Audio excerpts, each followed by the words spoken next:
आज के इस वीडियो में मैं बात करने वाला हूं यहूदियों के नेता अब्राहम और हिंदुओं के मुख्य देवता ब्रह्मा के बारे में। कई विद्वानों का दावा है कि अब्राहम और ब्रह्मा दोनों की कहानी एक जैसी है। इस वीडियो के माध्यम से मैं आपको इस विषय पर विस्तार से जानकारी देने वाला हूं। तो आइए वीडियो की शुरुआत करते हैं। वीडियो ज्यादा बड़ा नहीं है, छोटा सा वीडियो है, लेकिन जानकारी बहुत ही बड़ी है जो आप सबको जानना चाहिए।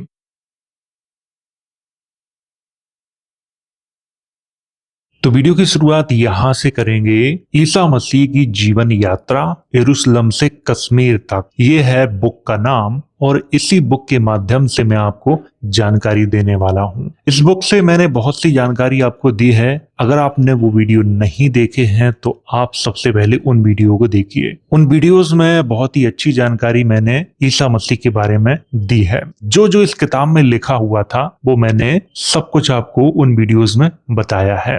तो यहां से शुरुआत करते हैं। ब्रह्म, यहां आपको ये चीज ध्यान रखनी है, जितना मैंने हाईलाइट किया हुआ है उतना ही मैं आपको पढ़ाने वाला हूं इस वीडियो के अंदर। तो शुरुआत यहां से करते हैं। पेज नंबर है 155। जब सिकंदर महान ने 300 साल से भी पहले झेलम नदी के तट पर पोरस को पराजित किया था, तो उसने ऑक्सस नदी के दक्षिण में स्थित वक्त्रिया यानी बैक्ट्रिया को 20,000 यूनानी जो सैनिक थे वो भेजे थे। तब वक्ट्रिया यूनानी वक्ट्रियाई राज बनने लगा था। यहाँ पर वक्ट्रिया जो लिखा हुआ है वो हिंदी में है, सही जो नाम है वो वक्ट्रिया है, ये आपको ध्यान रखना है, जो कि आज का जो अफगानिस्तान है वहां पे है ये। लेकिन जब यहाँ पर राजाओं का शासन था तब इसका जो क्षेत्र था वो बहुत बड़ा था, ये भी आपको ध्यान रखना है। आगे लिखा है यूनान क्या यहाँ तक फैला हुआ था? बिल्कुल।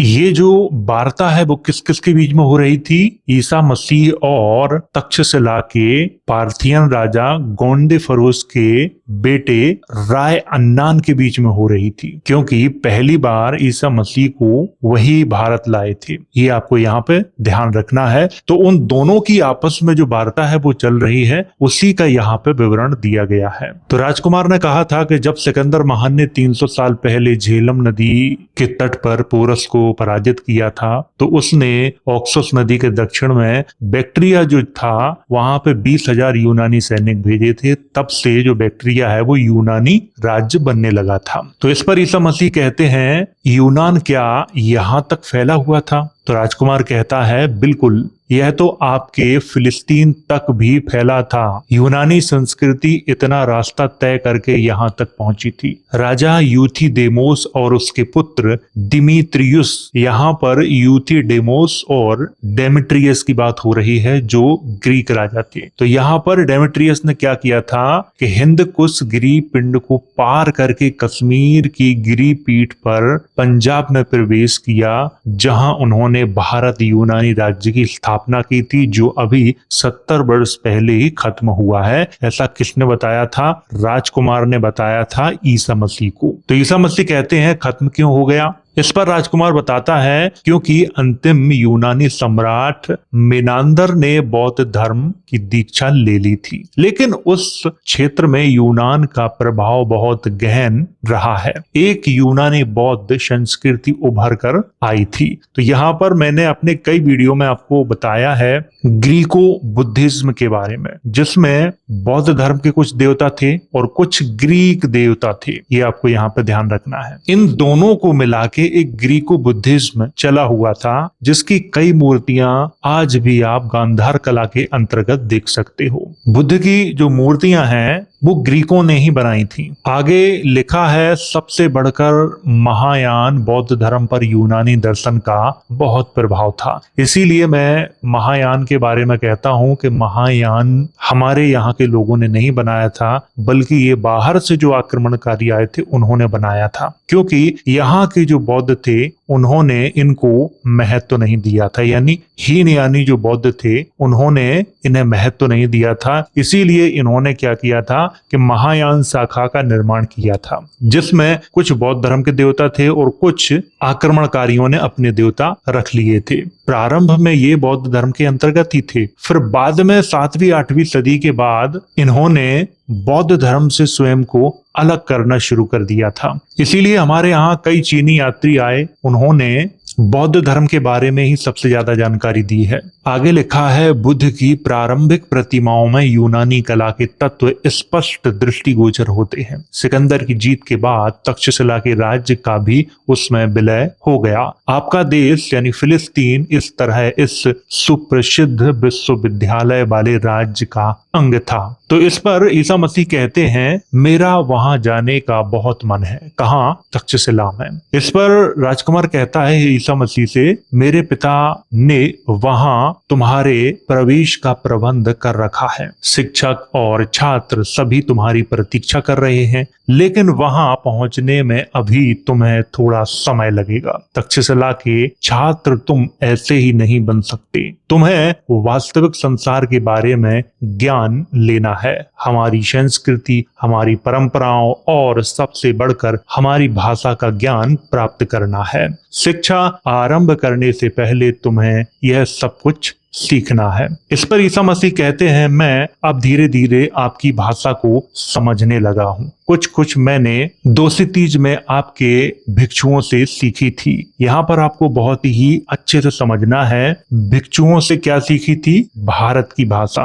और भारत की आम बोलचाल की जो भाषा रही है वो पाली प्राकृत ही रही है, ये आपको ध्यान रखना है। लेकिन यहाँ आते आते मैंने बहुत कुछ आपके नाविकों से सीख ली है। क्या सीख ली है? जो यहाँ की भाषा है वो सीख ली है। ये ईसा मसीह कहते हैं। राजकुमार ने आगे ईसा मसीह से कहा, सिकंदर की मौत के बाद सिकंदर के एक अहम शत्रु चंद्रगुप्त मौर्य ने सिंधु नदी की घाटी में मौर्य साम्राज्य की स्थापना की थी, जो उसके पुत्र सम्राट अशोक के समय में अपने उत्कर्ष पर था। अशोक ने 38 वर्ष की उम्र में बौद्ध धर्म ग्रहण कर लिया था और इसके प्रचार प्रसार का मुख्य श्रेय उसी को दिया जाता है। सुप्रसिद्ध यूनानी नृजाति विद्वान मेगास्थनीज उनके दरबार में रहता था। मेरे पिता गोंदोफरेस जो भारत पारथी राज्य के शासक हैं और तुमसे मिलने को उत्सुक हैं, सम्राट अशोक के वंशज हैं और बौद्ध धर्म के उत्कट प्रचारक हैं। यहाँ पर थोड़ी सी बात कर लेते हैं ताकि ये चीज आपको अच्छे से समझ में आए, क्योंकि बहुत से लोगों को यहाँ पे समझ में नहीं आएगा।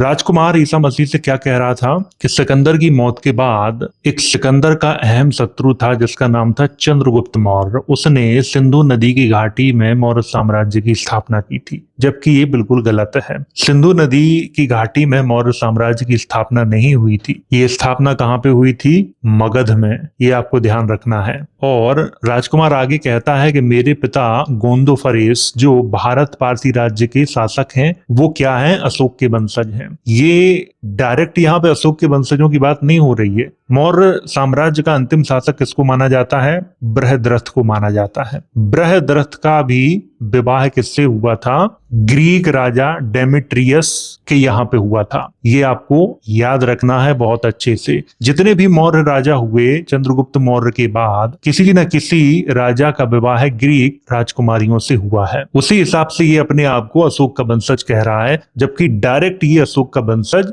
नहीं है। ये आपको यहाँ पे समझना है। और इसका जो पिता है जिसका नाम है गोंदोफरेस, वो बौद्ध धर्म का उत्कट प्रचारक है, यानी वो बुद्धिस्ट राजा है। उत्कट का मतलब है उत्साही प्रचारक है। तो इस पर ईसा मसीह कहते हैं उस राजकुमार से, तो आप भी सम्राट के वंशज हो? तो राजकुमार क्या कहता है? हाँ, मैं सिर हिलाता है। यहाँ पर राव अन्ना लिखा हुआ है। मैंने जब ईसा मसीह के बारे में आपको पढ़ाया था तो उसका नाम प्रारंभ में राय अन्नान पढ़ाया था, क्योंकि अंग्रेजी की बुकों में वही नाम लिखा हुआ था, लेकिन इस वाली बुक में राव अन्ना लिखा हुआ है। ये आपको यहाँ पे ध्यान रखना है। इस पर ईसा मसीह फिर कहते हैं राजकुमार से, पर आपने तो कहा था कि आप यहूदी हो, तो क्या बौद्ध प्रचारक अशोक भी यहूदी मूल के थे? ये किसने पूछा था? ईसा मसीह ने पूछा था राजकुमार से। तक्षशिला के राजा गोंदे फरोज के पुत्र राव अन्ना से पूछा था ये, या राय अन्नान से पूछा था। तो इस पर राय अन्नान क्या कहता है? मैंने स्वयं यहूदी परंपराओं में विश्वास व्यक्त किया है। राव अन्ना की मुस्कान अर्थपूर्ण थी। अब ये लोग कौन थे?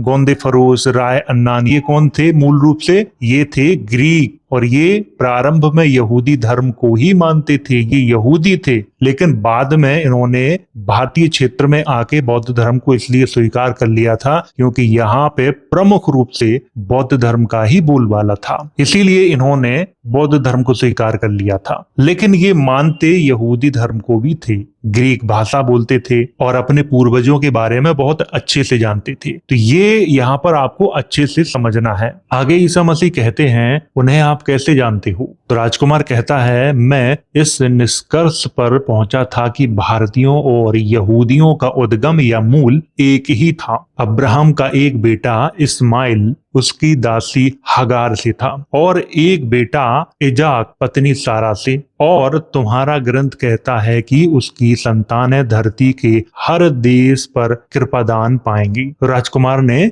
ईसा मसीह से ये कहा। इस पर ईसा मसीह ने राजकुमार से कहा, हमारे ग्रंथ के बारे में आप कैसे जानते हैं? राजकुमार कहता है, मैंने तक्षशिला विश्वविद्यालय में शिक्षा पाई है, वहां संसार का हर ज्ञान और हर रहस्य समझाए जाते हैं। ईसा मसीह ध्यान पूर्वक सुन रहे थे। आगे राजकुमार कहता है, एक रहस्य ये है कि भारतीयों और यहूदियों के पिता एक ही हैं। मेरे विचार से आप गंभीर नहीं हैं। यीशु इस पे चौंक गए और उन्होंने हाँ कहा। यह एक लंबी कहानी है। नौकर दोनों के लिए चाय लेकर आया। तो यहाँ पर जो चाय लेकर आया जो लिखा हुआ है, अंग्रेजी की बुकों में काढ़ा का उल्लेख किया गया है, ये आपको ध्यान रखना है। लेकिन यहाँ पे जो हिंदी के अनुवादकार हैं अमृत मेहता, उन्होंने चाय लिखा हुआ है। ये मैं आपको पहले ही बता रहा हूँ। जहां जहां पे गलती होगी वहां पे मैं आपको बताता चलूंगा। आगे लिखा है, क्या यह विचित्र नहीं है कि तुम्हारे तोरा के अनुसार अब्राहम समग्र देशों का पिता है और वेदों के अनुसार ब्रह्मा समग्र सृष्टि के पिता है? दिलचस्प है, यहाँ तक कि नाम भी मिलते जुलते हैं। राजकुमार आगे कहता है, ये सिर्फ मिलते जुलते नहीं हैं बल्कि एक जैसे हैं। उसके अनुयायियों ने सुन्नत अपना ली थी, जो परंपरा उन्होंने मिस्रियों से ली थी। आगे लिखा है, फिराइनों की बीवियों की एक बड़ी संख्या वेदों में राजकुमारियों के रूप में पाई जाती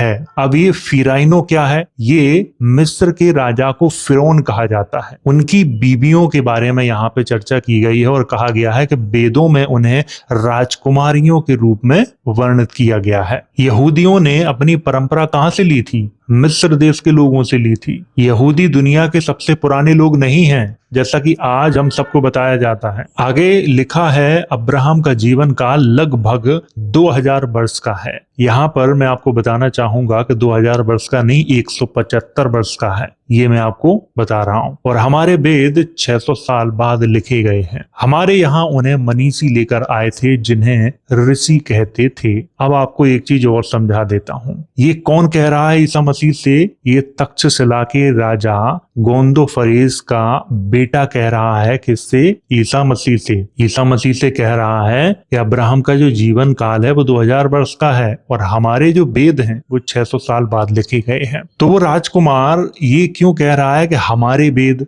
600 साल बाद लिखे गए हैं, जबकि वो खुद ही बुद्धिस्ट है, उसका पिता भी बुद्धिस्ट है और पूर्व में वो क्या था? वो एक ग्रीक था। ग्रीक धर्म छोड़ के वो बौद्ध धर्म में शामिल हुआ था, लेकिन वो ग्रीक देवी देवताओं का भी सम्मान करता था। ये आपको यहाँ पर समझना है। और आगे वो कह रहा है कि हमारे यहाँ वेदों को कौन लाया था? मनीषी लेकर आए थे जिन्हें ऋषि कहते थे। ये भी बहुत ही महत्वपूर्ण लाइन है। इस पर ईसा मसीह कहते हैं ओह, और आगे उन्होंने कहा लेकिन रिसोनिम तो रब्बी थे। अब यहाँ जो रिसोनिम शब्द लिखा हुआ है, हिब्रू में ऋषियों को रिसोनिम ही कहा जाता है। ये पुरानी हिब्रू की बात हो रही है, आज की जो हिब्रू है उसकी बात नहीं हो रही है। यहूदियों के ग्रंथ जो लेखक तथा संग्रहकर्ता को रिसोनिम कहा जाता था उस समय, और रिसो को ही बाद में ऋषि कहा गया है। इसीलिए तो ईसा मसीह को जब कश्मीर में कुछ यहूदी मिले थे तब उन्होंने क्या परिचय दिया था? मेरा नाम बली ऋषि है और मैं मूसा की कब्र की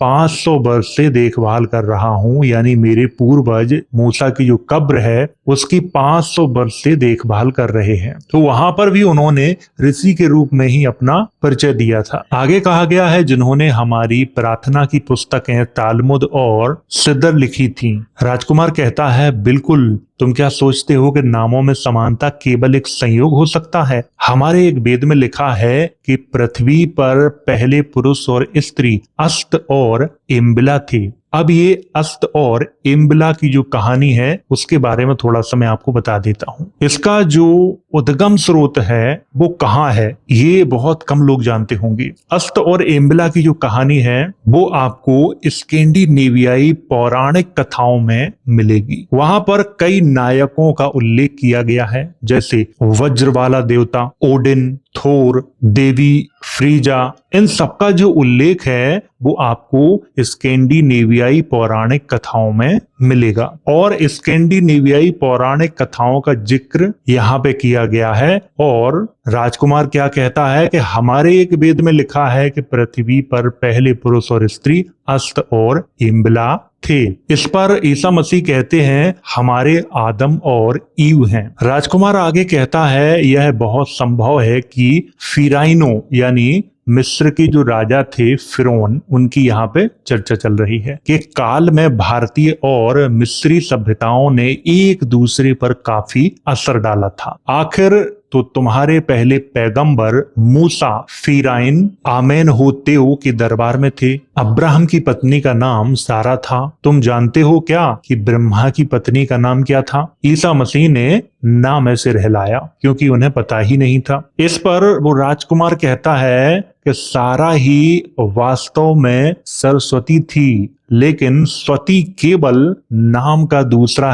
हिस्सा होता है जिसका अर्थ संगिनी या पत्नी होता है। ये जो यहाँ पे लाइन लिखी है ये बहुत ही महत्वपूर्ण है, इस लाइन को हमें समझना चाहिए। अब्राहम की पत्नी का नाम क्या था? सारा। और ब्रह्मा की पत्नी का नाम क्या था? सरस्वती। तो यहाँ पे राजकुमार क्या कहता है कि जो स्वती शब्द आखिरी में है इसका अर्थ होता है संगिनी या पत्नी। यहाँ पर दो शब्दों को मिला के सरस्वती नाम बनाया गया है। इसको आपको यहाँ पे बहुत अच्छे से समझना है। इस पर ईसा मसीह कहते हैं असंभव है ये। आगे राजकुमार कहता है ग्रंथ में लिखा है कि जब अब्राहम 90 वर्ष के थे तो उनके समक्ष ईश्वर ने प्रकट होकर कहा था तुम कई राष्ट्रों के पिता बनोगे, तुम्हें अब्राम नहीं बल्कि अब्राहम कहा जाएगा, और तुम्हारी पत्नी सारा राष्ट्रों में मां बनेगी। इस पर ईसा मसीह कहते हैं राजकुमार से लेकिन सारा की तो तत्पश्चात मृत्यु हो गई थी।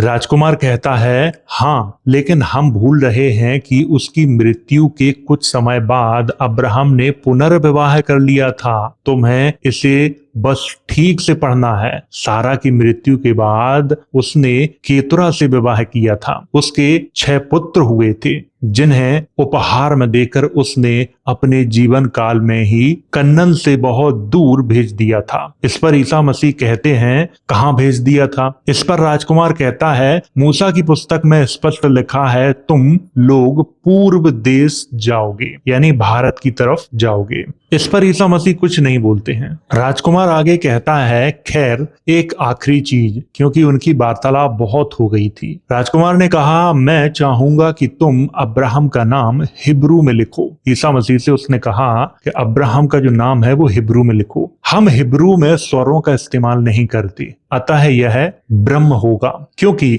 हिब्रू भाषा में जैसे अब्राहम लिखो तो वहां पर स्वरों का इस्तेमाल होता नहीं है, तो आ है वो हट जाएगा तो ब्रह्म रह जाएगा। लेकिन आपको यहाँ पर ये भी ध्यान रखना है कि पुरानी हिब्रू में स्वरों का प्रयोग नहीं किया जाता है। आज जो आधुनिक हिब्रू है वो अलग है, ये भी आपको ध्यान रखना है। आगे कहता है वही तो सब भारतीयों के पिता का क्या नाम है? ब्रह्मा। आगे राजकुमार ने कहा तो आप हिब्रू में ब्रह्मा का नाम कैसे लिखेंगे? ईसा मसीह चकित होकर उन्हें देख रहे थे, वो कुछ नहीं बोल रहे थे। तो इस पुस्तक में जो विवरण दिया गया है वो पूरा तो नहीं है, लेकिन काफी हद तक जो जानकारी मिलती है वो ठीक ही मिलती है। ये आपको यहाँ पे ध्यान रखना है। अब्राहम की एक छोटी सी कहानी मैं आपको सुनाता हूँ जो कि यहूदी मान्यताओं के अनुसार है। ये एक कहानी है, आपको ये ध्यान रखना है। अब्राहम का जन्म लगभग 1800 ईसा पूर्व के आसपास का माना जाता है। कुछ लोग 1948 ईसा पूर्व भी लिखते हैं, कुछ लोग 2000 ईसा पूर्व भी लिखते हैं। ये आपको यहाँ पे ध्यान रखना है। और कहाँ पे हुआ था? बेबीलोन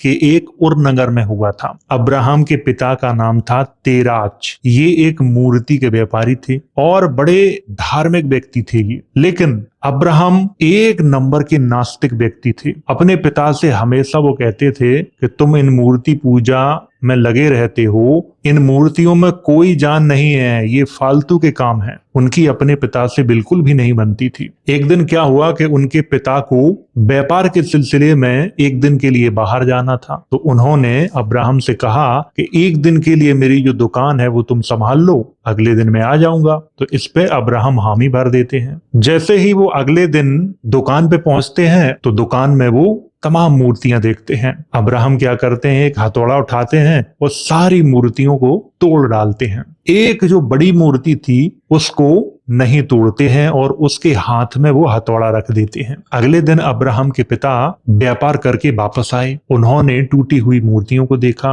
और अब्राहम से पूछा, तो अब्राहम ने कहा कि इन मूर्तियों में आपस में झगड़ा हो गया था और बड़ी मूर्ति ने सारी छोटी मूर्तियों को तोड़ दिया। देख लो सामने, हथौड़ा भी बड़ी मूर्ति के हाथ में ही है। अब्राहम के पिता को इतना गुस्सा आया और वो बोले, बेवकूफ, मूर्तियों में कोई शक्ति नहीं होती है और ना ही वो आपस में लड़ती हैं। इस पर अब्राहम कहते हैं, वही तो मैं कहता हूं आपसे, आप मूर्तियों की पूजा करते हो, मूर्तियों में कोई जान नहीं होती है, ना ही मूर्तियां भगवान होती हैं। वैसे तो अब्राहम की जो कहानी है वो बहुत बड़ी है और उससे आपको बहुत कुछ सीखने को मिलेगा। इस वीडियो में मैं उस कहानी को शामिल नहीं करूंगा, मैं फिर कभी आपको उस कहानी के बारे में बताऊंगा। इस वीडियो में मैं केवल आपको इतना बता रहा हूं कि अब्राहम और ब्रह्मा में क्या समानता है। तो इतनी चीज आपको यहाँ पे समझ में आई होगी। तो अब यहाँ पे बात करते हैं अब्राहम और ब्रह्मा की कुछ समान चीजों के बारे में।